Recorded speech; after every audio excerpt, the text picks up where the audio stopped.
मऊ सदर से भारतीय जनता पार्टी के प्रत्याशी अशोक कुमार सिंह के समर्थन में मन्ना सिंह के परिवार ने एक वीडियो क्लिप जारी कर उनके समर्थन में वोट मांगा है, जिसमें मन्ना सिंह की पत्नी ने बाकायदे अपने पति की हत्या के बारे में संक्षेप में बताते हुए बताया है कि उनके पति की हत्या में आरोपी मुख्तार अंसारी शामिल हैं। अपने घर के शोकेस में से रोज़ मन्ना सिंह की तस्वीर को निकालकर उसे अपने आंचल से पोंछते हुए मंजू सिंह गमज़दा हो जाती हैं। मन्ना सिंह की धर्मपत्नी मंजू सिंह कहती हैं कि मऊ ने अपना बेटा खोया है। कौन थे मन्ना मैंने सिंह? अपना सुधार, क्या हुआ था उनके साथ? समाज को तय करना है कि उसे जानते हत्यारे हैं को पूरी चुनना है कहानी। या बेटे। नींद नहीं आती है बाबू, रात में तो बहुत रोते थे कि इनको हम क्या सांत्वना दें, कैसे हम रहें। कितना बड़ा करेज और सासू माँ की थी कि अब उनका बेटा नहीं था और मेरा बहुत साथ थी, माँ से ज़्यादा वो साथ थी। अब हम क्या बताएं, ज़्यादा अब हम नहीं बोल पाएंगे। शादी के बाद हम आए तो घर में पूरा घर भरा हुआ था और सब ठीक था। हम अपने मायके से आए तो इतना हमको प्यार किया, इतना माने कि हमको मायका का यादें नहीं आई। हमसे ज़्यादा उनके अपने बच्चे से प्यार था और बहुत बच्चों को प्यार देते थे। हमारे साथ डांस करते थे, आज भी वीडियोस हैं। पहले से किसी से कोई दुश्मनी वगैरह जैसा था? नहीं, ऐसा कुछ नहीं था, दुश्मनी कुछ नहीं था। और बाद में काम धाम के लेके अब इन लोग के बीच में क्या था नहीं था, बस इन लोग का यही था कि भाई मुख्तार अंसारी अपना इन लोग के काम में लगा, बजट बढ़ाने करने लगा। तो उस समय इन लोग का ये था कि क्या हम लोग के बच्चे परिवार कहाँ जाएंगे। तो थोड़ा सा ये हुआ कि नहीं, हम लोग को भी काम करना चाहिए। इसी पे सब बातें बढ़ाया और उसके ऑप्शन कुछ नहीं दिखा तो मेरे पति को मार दिया। उन्हें देखा तो ऐसा हिम्मत नहीं थी कि देख सकूं। उन्हें देखा तो ऐसा लगा कि कुछ भी बोलने वाले हैं। बस इस तरीके की चीज़ें हुई। उस चीज़ को बता नहीं सकता कि वो क्या था, कैसे था। बस इतना ज़रूर लगा कि प्राकृतिक रूप से ना होना, उसका कुछ अलग दुख होता है। किसको हक है कि आप हमारे पिता की, चाहे हमारे लोगों में से किसी भी परिवार के लोगों को, चाहे किसी भी बेटों को या बेटियों के छत हटा दें आप उनके ऊपर से। एक पिता का क्या हक है आपको? उस दिन 2 दिन पहले मेरे बच्चों का पेरेंट्स मीटिंग था। तो पेरेंट्स मीटिंग में मेरा बड़ा वाला बेटा हमको ले गया और पेरेंट्स मीटिंग में जब हम गए तो वहाँ से आए तो सब आके सुबह, एक दिन बाद सुबह में सब लोग नाश्ता साथ ही में कर रहे थे। तो वहाँ हम बताए हम सब चीज़ कि अब हम पेरेंट्स में नहीं जाएंगे, ये छोटा है, हमको मतलब भुलवा के ले जा रहे हैं, आप जाके देखा करिए कि क्या पढ़ रहा है नहीं पढ़ रहा है। भाई हमको ये भुलवा दे रहे। तो हमसे यही जवाब दिए कि देखिए अब आपको सब चीज़ करना होगा, हम कहाँ रहेंगे। बच्चों के प्रति आप अपने हिसाब से देख लीजिए, चाहे देखिए करिए, हर चीज़ अब हमारा साथ देना होगा। और उसी समय यहाँ घर से निकले, उस दिन 2 बार पानी मांगे। एक बाहर यहाँ चैनल पे मांगे और दूसरी बार भी मांगे तो हम लोग गेट के सामने गए पानी लेके। वहाँ भी हम लोग पानी पिला है अपने हाथ से। अब बहुत देर तक हम लोग बच्चे, 4-5 बच्चे, सब लोग परिवार के बच्चे भी यहाँ रहते थे, परिवार के लोग भी साथ में, देवर रहते थे लोग, बच्चे रहते थे लोग। और गेट पे हम लोग खड़े थे। गाड़ी जब क्रॉस की तो फिर हम लोग अंदर आए हंसते हुए कि चले गए। चाहे जो पता नहीं, उस दिन हम लोग का माहौल बहुत अच्छा था, हर चीज़ ठीक था और सब लोग का आना जाना था, बहुत खुश रहते थे। उस समय चाय पानी का टाइम था। हम लोग नाश्ता लेके यही जगह है जहाँ बैठे, यही जगह है। चाय और लाई भूज के हम लोग लेके आ रहे थे पानी। और आते समय मतलब यही शोर हुआ कि कोई उनको मतलब तिराहे पे मार दिया। हमको समझ में नहीं आया कि क्या करें। हम यहीं पे रख के पागलों की तरफ पीछे गेट से भगे हम लोग। हमको समझ में नहीं आता कि क्या सही क्या, लेकिन हमको विश्वास नहीं था। और हम लोग दौड़ते हैं गली में, जहाँ हमको कुछ ना आँखों से आंसू न चिल्लाना कुछ नहीं, नॉर्मली हम दौड़े जाते थे तभी भी हमको ये विश्वास था कि ऐसा कुछ नहीं हुआ। हमको पता चला 10-11 बजे रात में कि इस तरह चीज़ें, लेकिन हमको समझ में नहीं आता, मेरा शरीर पूरा सूना पड़ गया था। सब लोग रोते थे, चाहे कुछ कहते थे, पूरा हमारे फील्ड में भीड़ लग गई थी। लेकिन हम अभी उम्मीद रखे थे कि ऐसा नहीं हुआ।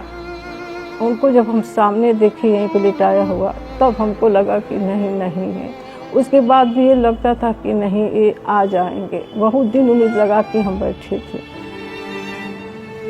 और बताइए उस समय मेरा क्या होगा। हम तो अपने, अब हम क्या बताएं कि उस समय मेरे ऊपर क्या बीती, हम कुछ नहीं कह पाएंगे। उसके बाद भी हमको ये था कि ये नहीं जाएंगे, मेरे पास आएंगे। मेरे इन दिनों को देखने की वजह तुम क्यों?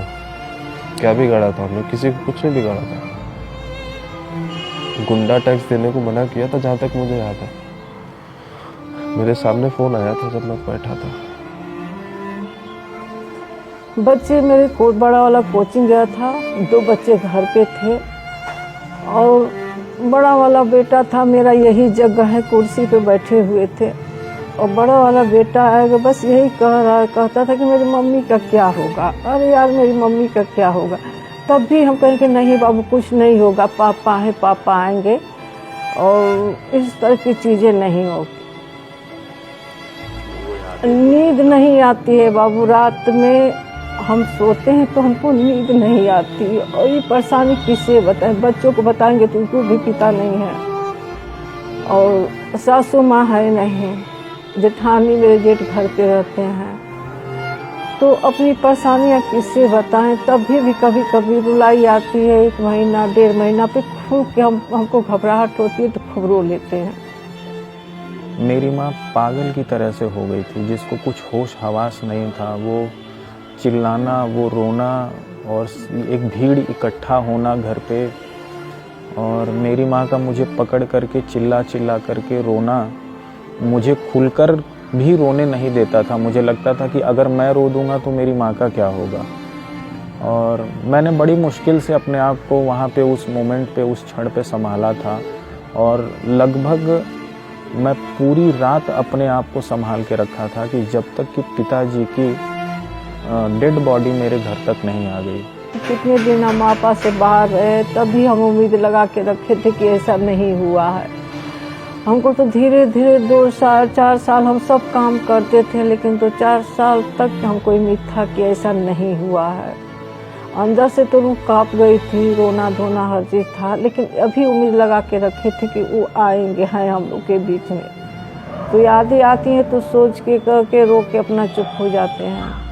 और क्या करवा, हम किसी को दिखाते नहीं है कि घर परिवार मेरा भाई रोना दिखेगा। भाई कौन सासू माँ थी तो उनसे थोड़ा सा भाई उनको भी हम रोते थे तो हमको समझा दी कि माँ थी और बहू को समझा लेती थी। अपना बड़ा कितना बड़ा करेजा उस सासू माँ की थी कि उनका बेटा नहीं था। और मेरा बहुत साथ दी, बहुत साथ दी, माँ से ज़्यादा वो साथ दी। उन्होंने अपना बेटा खोया था। उसके बाद भी मेरी सासू माँ हम 1.25 महीना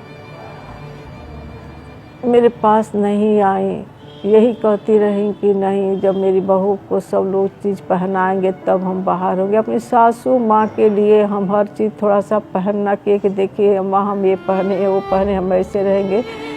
लेकिन करके जब रूम में जाते थे तो बहुत रोते थे कि इनको हम क्या सांत्वना दें, कैसे हम रहें। सासू माँ आपको इसी श्रृंगार में देखना हाँ देखना चाहती थी, हाँ देखना चाहती थी, लेकिन उनके लिए कभी कभी हमको है। लेकिन मेरे 3 बच्चे ठीक हैं, कोई हमको दिक्कत नहीं है। ये है कि पापा उन सबों के बीच में नहीं है, यही बहुत बड़ी खलती है और बहुत दिक्कत लगता है। ख़ास तौर से जब त्यौहार पड़ता है, चाहे कहीं पार्टी फंक्शन में जाते हैं, हम लोग सब अपने परिवार के साथ रहते हैं तो हमको बहुत लगता है, लेकिन हम ऑटोमेटिक को किसी को लगने नहीं देते कि मेरे अंदर क्या हो रहा। हम जब तैयार होते हैं तो शीशा के सामने जाना हमको बहुत मुश्किल हो जाता है कि हम क्या करें। मुझे बस ये दिखता था कि कुछ ऐसा मुझे मिले कि जिससे मैं फाइनेंशियली सिक्योर्ड अपने और अपने परिवार को मैं पहले बना सकूं, क्योंकि मेरे पीछे 2 मेरे छोटे भाई थे, उनका पढ़ना था, लिखना था। मेरी माताजी की बीमारियां तरह तरह की शुरू हो गई थी, ये केस, ये मुकदमे, ये तमाम परिवार का मुझे बहुत हर जगह पे सहयोग रहता है, उसमें कोई कमी नहीं है। लेकिन फिर भी चीज़ों को और अच्छे तरीके से संभालने के लिए मुझे कुछ ऐसा चुनना पड़ा कि मुझे जो जल्दी मिले, और इसी वजह से मैं अध्यापक की तरफ मुड़ा। नहीं, बच्चे जिद, मेरे बच्चों ऐसा हुआ, देखिए हम बच्चों को लोग तो बहुत परेशान नहीं हुए, लेकिन बच्चा मेरा इतना समझ गए कि हम लोग इतने में रहना है। मन मार लेते थे। आवश्यकता है, हमें लगता था कि हमारी माँ नहीं पूरी कर पाएगी, नहीं करते थे। चाहिए होती थी चीज़ें, नहीं लेते थे। मतलब उसके बिना अगर जीवन चल रहा है तो चलाते थे।